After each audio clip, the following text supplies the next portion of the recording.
Catalina Noriega, ya contamos contigo, adelante. Mil gracias, mi querido Héctor, y muy buenos días para todos. Antes que nada, una felicitación a los maestros. Adelita, a ti. Hay, yo creo, una cantidad impresionante de buenos maestros, de maestros de vocación, de maestros dedicados por completo a enseñar. Vaya pues, mi querido Héctor, en este su día, un abrazo muy fuerte y mi reconocimiento a sus enormes cualidades. Gracias, Catalina, por mí y por todos los maestros que nos están escuchando, que son muchos, ¿eh? Qué bueno, mi querida Adelita, pues que pases un día muy contenta. Y desafortunadamente, ahí sigue la violencia en Guerrero y sobre todo, mi querido Héctor, la violencia contra los periodistas. ¿Qué ocurrió el fin de semana? Pues regresaba un grupo de 7 reporteros de cubrir esta batalla que se ha dado en San Miguel Totolapan para intentar abatir a esa banda de los tequileros. Venían ellos por la carretera Altamirano-Iguala y hete aquí que los emboscan, salen una cantidad impresionante de personas, armados unos con palos, piedras, otros, mi querido Héctor, de plano con armas de alto calibre. Los bajan de las camionetas en las que iban, se dice que los golpearon, aunque yo escuché al reportero de Cuadratín y él decía que más que golpes fue el sentir ese peligro inminente de perder la vida. Les robaron todo el equipo, robaron una camioneta y al fin, después de 1 hora de tenerlos secuestrados, les permitieron irse. Mi querido Héctor, no paran las agresiones contra la prensa. De milagro, en este caso no hubo un muerto, pero a mí de lo que más me impresionó fue escuchar a este reportero de Cuadratín que lo vivió en carne propia y que decía que él estaba por completo azorado de que los más bravos, los que más los agredieron, eran niños y que esos niños traían armas calibre 9 milímetros. Algo verdaderamente inaudito. ¿Por qué? Porque te deja pensando cómo se ha envenenado a la infancia de tantísimas localidades de este país.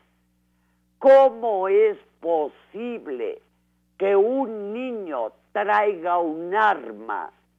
¿Cómo es posible que fueran los más agresivos?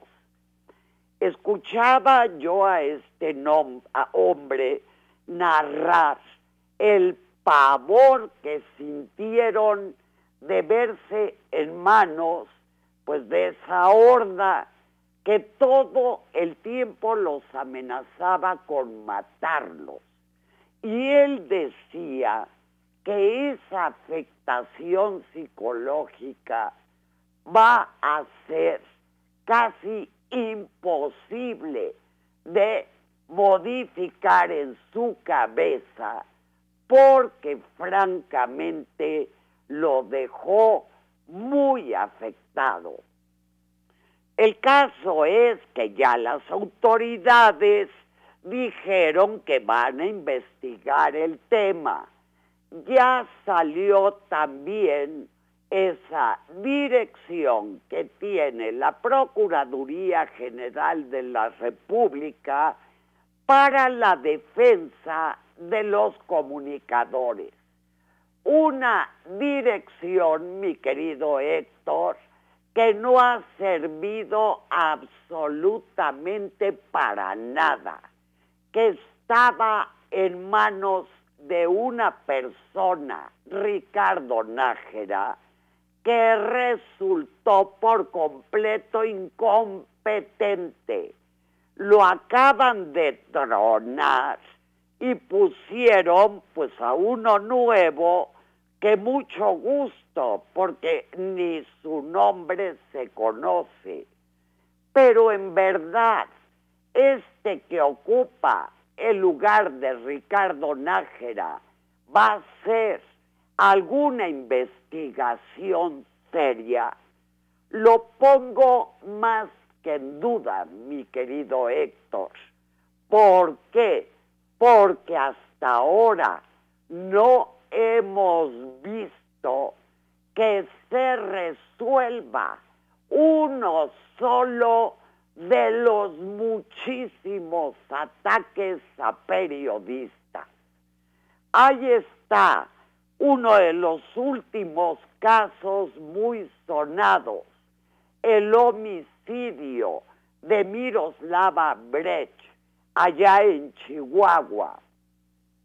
El gobernador Javier Corral, que se dice periodista, se comprometió a llegar hasta las últimas consecuencias, a no dejar el caso en la impunidad.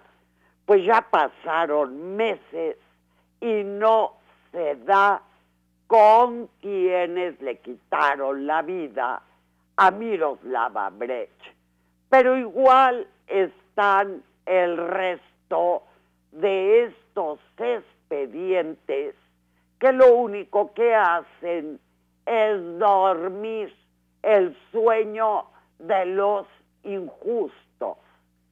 Ahora, este ataque de Guerrero, que para fortuna de estos reporteros no acabó en la pérdida de vida de ninguno, pero que al fin y al cabo fue un susto, llamémosle así, del que resulta muy difícil reponerse, pues yo no tengo las mínimas esperanzas de que se vaya a detener a los autores de esta emboscada.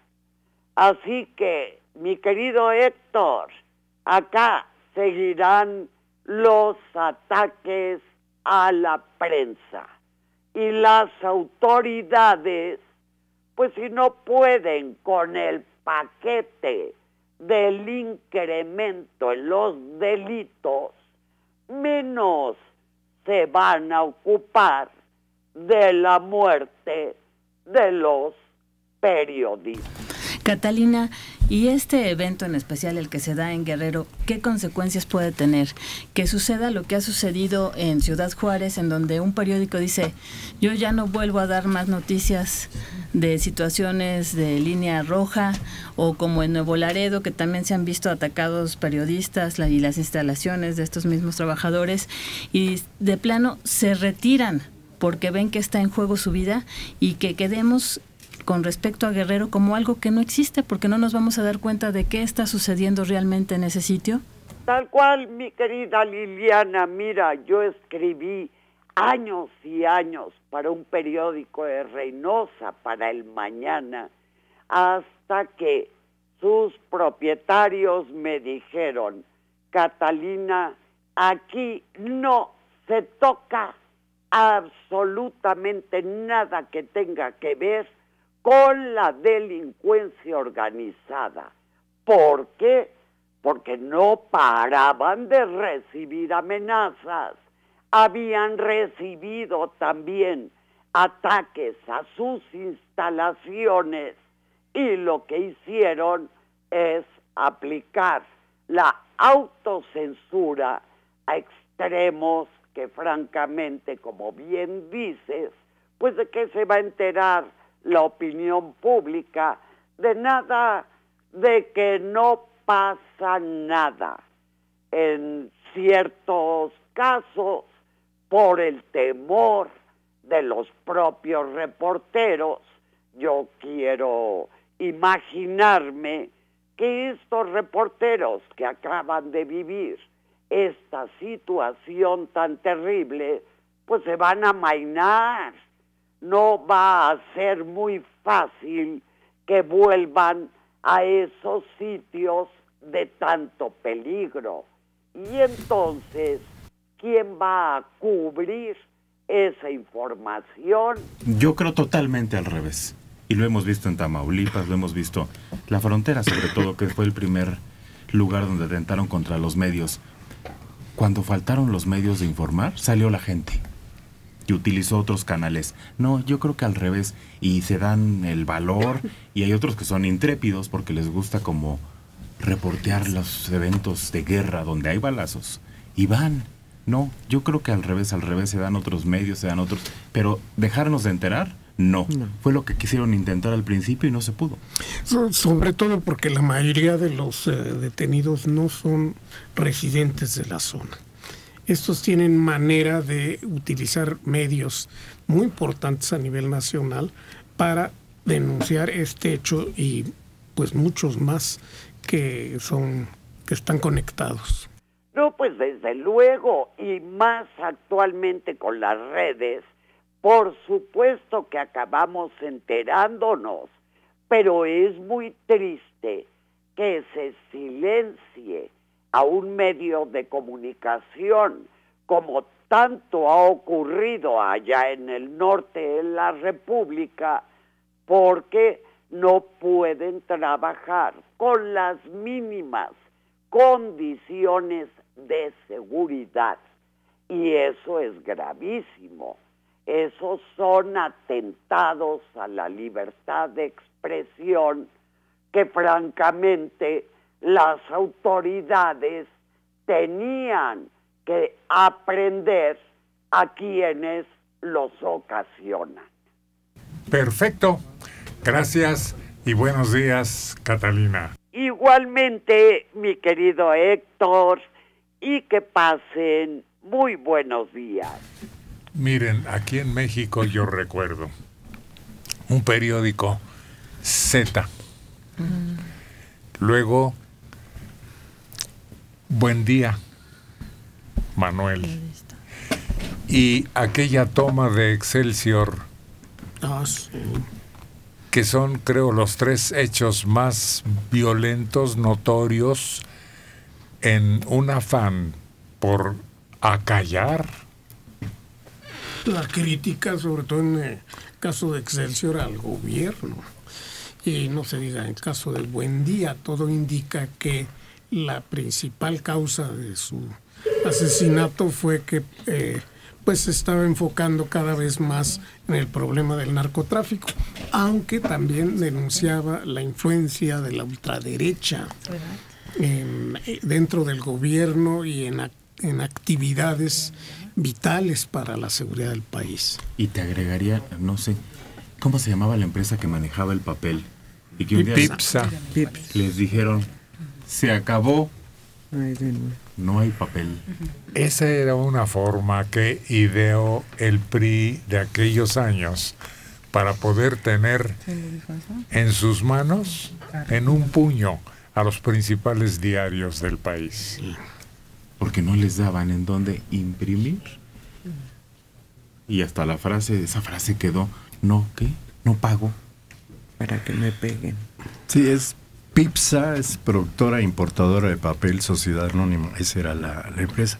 Y sí era una forma de controlar publicaciones en contra del sistema o del gobierno, ¿verdad? No te doy papel, a ver dónde lo consigues. Era tácita la forma, no recuerdo que haya sido usada alguna vez contra un periódico importante.